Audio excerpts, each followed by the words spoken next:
Hello అందరికీ welcome back to my channel. ఈరోజైతే మేము నెల్లూరు అండ్ ఉదయగిరి డిస్ట్రిక్ట్కి మధ్యలో ఉన్న గట్కేశ్వరం టెంపుల్కి అయితే స్టార్ట్ అయిపోయాము.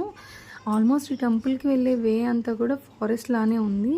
కాకపోతే గ్రీనరీ అయితే చాలా చాలా బాగా అనిపించింది. గ్రీనరీ ఎవరైనా లవ్ చేస్తుంటే మాత్రం వాళ్ళకి బాగా నచ్చుతుంది. ఈ ప్లేస్ మొత్తం అంతా చెట్లతో నిండిపోయి ఉంది.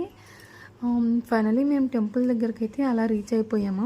మేము ఎర్లీ మార్నింగ్ 5 o'clockకి స్టార్ట్ అయిపోయాము. సో మేము టెంపుల్కి రీచ్ అయ్యేటప్పటికి 8 o'clock అలా అయింది. టెంపుల్ దగ్గరికి రీచ్ అయిపోయాం కదా, సరే వెళ్ళాం పదండి. నాతో పాటు మీరు కూడా టెంపుల్ ఎలా ఉంది ఏంటి అనేది, మా దర్శనం ఎలా జరిగింది అనేది చెప్తాను.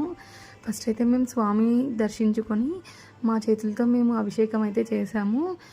చాలా ప్రశాంతంగా అయితే పూజ అయితే జరిగిపోయింది స్వామి దగ్గర.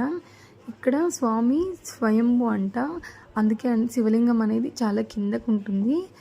నెక్స్ట్ అయితే ఇక్కడ అమ్మవారు అయితే ఇష్టకామేశ్వరి అమ్మవారు. ఏదైనా మనం అనుకుంటే ఖచ్చితంగా నెరవేరుతుందంటండి.